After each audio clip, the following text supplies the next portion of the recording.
अम्मा की पेंशन अभी आई या नहीं? पुष्पा ने बर्तन मांजते हाथों को रोककर पति महेश से पूछा। कल तक तो नहीं आई थी, फिर जाता हूँ किसी दिन। महेश अखबार से नज़र उठाकर बोले। आज महीने के 7 तारीख हो गई। हर महीने दूसरी या तीसरी तारीख में पैसा खाते में आ जाता था। जरा देखिए तो क्यों नहीं आ रहा?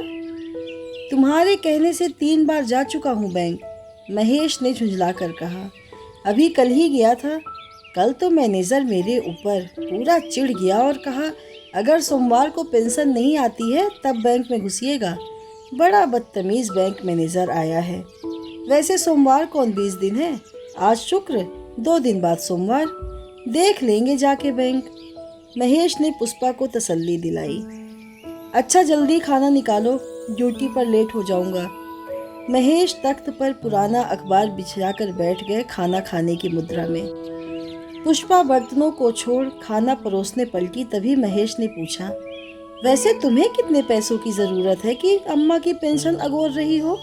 क्यों, आपको नहीं मालूम कि अब की हफ्ते हमको मायके जाना है? मायके जाएंगे तो ऐसे ही नहीं ना चले जाएंगे। अरे मायके जाने में कितनी व्यवस्था करनी है तुम्हें? कपड़ा लत्ता तो है ही, और खरीदना क्या है भला? आप मर्दों को क्या पता औरतों का टकसार। साल भर में एक बार अपनी माँ के पास जाती हूँ। कम से कम माँ को एक साड़ी। पिछली बार मनोज के बच्चे को भी कुछ ना दे पाई थी। सोचिए भौजाई क्या सोचेगी भला कि कैसी बुआ है। उसके बाद अपना खर्च अलग। गुड़िया के लिए एक सूट भी खरीदना है। सुनने में आ रहा है कि वहाँ गांव में एक शादी है। वहाँ रहेंगे तो जाना पड़ेगा ही। मेकअप के कुछ सामान खत्म हो गए हैं। यहाँ है तो चल जाता है, मायके में किससे मांगती फिरूंगी? महेश ने एक लंबी सांस खींची और धीरे से कहा, पुष्पा क्या तुम्हें मालूम नहीं कि इस बार के पेंशन में मम्मा का पत्थर का दांत लगवाना है? पिछले 2 बार की पेंशन आई और तुम्हारी ही फरमाइशों में उड़ गई। मेरी फरमाइशों में? क्या सब पैसा मैं अपने ऊपर खर्च करती हूँ? गृहस्थी के इतने खर्चे हैं कि आपको क्या पता। आपको तो केवल अपनी ड्यूटी से मतलब रहता है। ठीक बात है, लेकिन पिछले महीने तुम्हारे कान की बाली की इतनी क्या ज़रूरत थी? अगर तुम मान गई होती तो पिछले महीने ही अम्मा का दांत लगवा देता। लेकिन तुम अपने आगे किसी की सुनो तब ना। अच्छा, तो तुम्हारा मतलब है कि हम मायके ऐसे ही पहुंच जाएं, खाट झुलाते? हमारा कोई शौक नहीं। शौक? अरे यार, बेचारी अम्मा पिछले 2.5 महीने से खिचड़ी खाकर और दाल का पानी पीकर रह रही हैं। तुमने देखा कि कितनी दुबलाती जा रही हैं? तुम्हें तो यह कहना चाहिए कि पहले अम्मा का दांत लगवाइए, लेकिन तुमको तो अपने शौक की पड़ी है। तो क्या करें बताइए? आपके 2200 तनख्वाह में गुजारा होता नहीं, कोई कितना समझौता करे? पुष्पा एक बात समझो, बाबूजी के गुजरने के बाद अम्मा को जो पेंशन मिलती है वह उन्हीं के भरण पोषण के लिए। लेकिन सोच कर बताना, अम्मा कभी पेंशन की बात करती हैं? उसका अपना खर्चा 200 रुपये महीने से भी अधिक नहीं होगा। सब पैसा तो तुम ही ना खर्च करती हो। बेचारी पिछले 2 महीने से इस आस में बैठी है कि अब की उसका दांत लग जाएगा। गांव में भी लोग उससे पूछते होंगे तो हर बार उसे शर्माना पड़ता होगा। तो क्या हुआ कि दांत नहीं लगा? कौन बुढ़ौती में पाथर चबाने की जरूरत है? 1 महीना और खिचड़ी खा लेंगी तो क्या बिगड़ेगा भला? यही गांव में कितनी बुढ़ियां हैं जो बिना दांत लगवाए 90-100 की उम्र में टन टन घूम रही हैं। और हाँ, उनकी पेंशन हम खर्च करते हैं तो उनकी देखभाल कौन करता है? सुबह से सांझ तक उनका मामूली टकसार है। आपको क्या पता, आप तो अपनी ड्यूटी बजाने चले जाते हैं। पुष्पा अब अपमानित करने के तेवर में थी। महेश वहाँ से उठे और चुपचाप ड्यूटी निकल गए। मन बेचैन हो उठा, लेकिन करते भी क्या, क्योंकि महेश बखूबी जानते थे कि पुष्पा वही करेगी जो उसका मन करेगा। सोमवार का दिन भी आ गया। महेश दोपहर को ड्यूटी से समय निकालकर बैंक से पैसा निकाल लाए और सांझ को ड्यूटी खत्म करके साइकिल से घर पहुँचे। घर पहुँचते ही गुड़िया ने मम्मी को आवाज़ लगाई, मम्मी पापा आ गए। पुष्पा और गुड़िया पहले से ही बाजार के लिए तैयार थे। बस महेश को 1 गिलास पानी देने और 1 कप चाय बनाने का उपक्रम शेष था। महेश के लिए अब तर्क और हुज्जत का कोई अर्थ नहीं था। वो चुपचाप अपनी स्कूटर पोंछने के लिए उठे। महेश की स्कूटर बेहद आराम तलब। महीने में 1-2 बार ही स्टार्ट होती, वह भी तब जब महेश को कस्बे में बाजार करने जाना होता। 10 मिनट चाय पानी पीने के बाद अब घर पर रुकना मुनासिब न रहा। महेश ने बुझे मन से स्कूटर स्टार्ट किया और पुष्पा और बिटिया को बिठाकर निकल पड़े कस्बे की तरफ। रास्ते भर केवल इसी गणित का कयास लगाते रहे कि यदि उनकी 1 माह की तनख्वाह में अम्मा का एक दांत का सेट नहीं आता और अम्मा की पेंशन में साड़ियों कपड़ों के खर्च के बाद भी दांत लगवाने की गुंजाइश है तो एक पेंशन इज इक्वल टू कै तनख्वाह।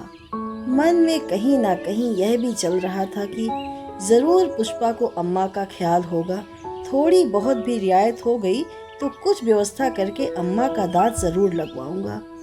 इसी उधेड़-बुन में कब बाजार आ गया महेश को पता भी ना चला।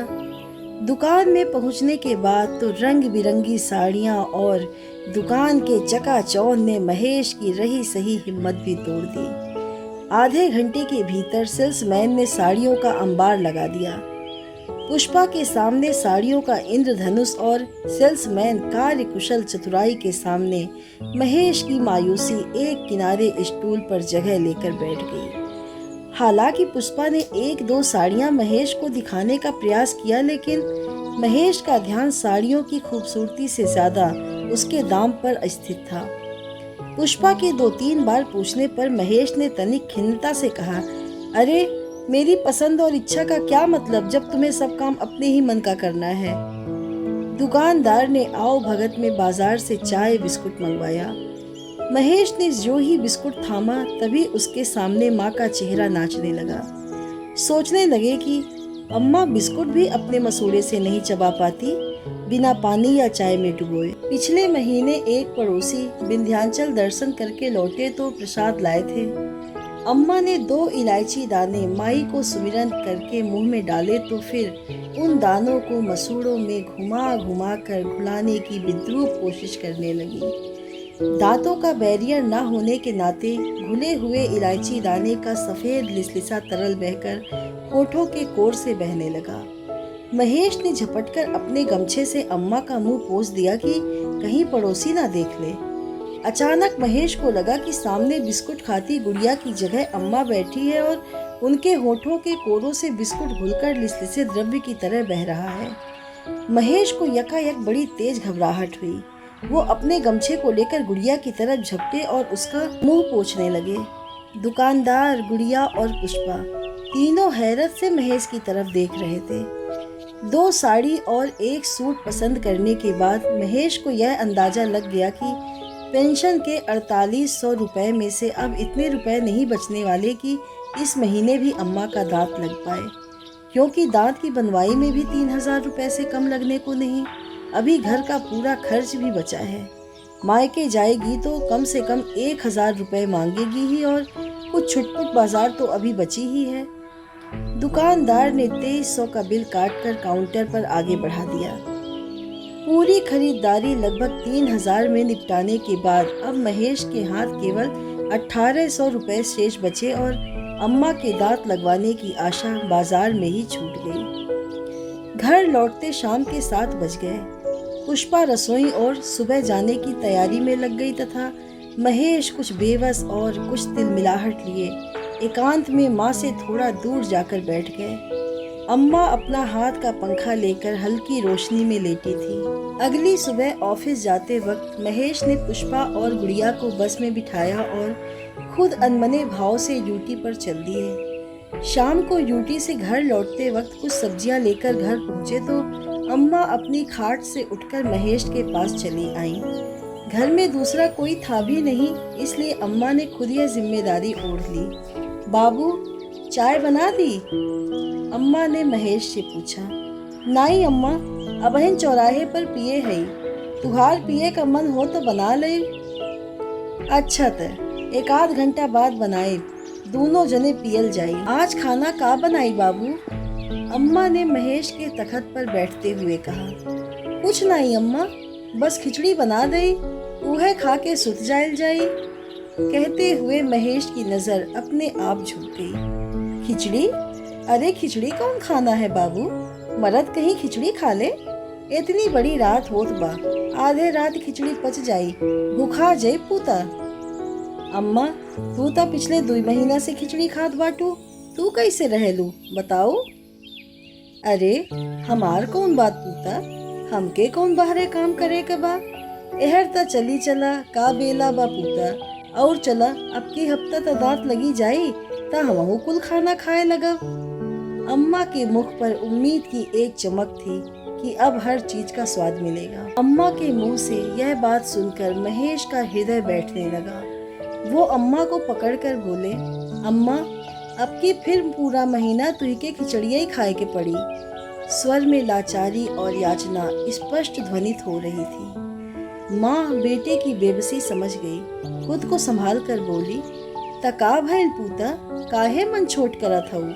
1 महीना बाद दांत लग जाई, कौन हमके ततवल चना चबाई के बा। तोहरे जिम्मे बहुत खर्चा बा बेटा, अब की दुल्हन भी नहीं हरे गईल है, ओहू का तो कुछ शौक श्रृंगार हवे। अम्मा महेश अम्मा का आत्मसंतोष देखकर टूट गए और अधीर होकर बोले, अम्मा तू आपन बैंक के पासबुक अपने पास रखल करो, हमरे बस का नावा तुहार रुपया पैसा संभालल। और यह कहते ही महेश के आंखों से आंसू लुढ़क आए। अम्मा तखत से खड़ी उठकर महेश के सिर के पास खड़ी होकर अपने आंचल से महेश का मुंह पोंछते हुए बोली, जा पूता, तू तो लइका झूठ बाटे, काहे मन छोट करत हऊ इतनी भर बात खातिर। इतना सुनते ही महेश बच्चे की तरह फफक कर रोने लगे और अम्मा उनका माथा सहलाने लगी।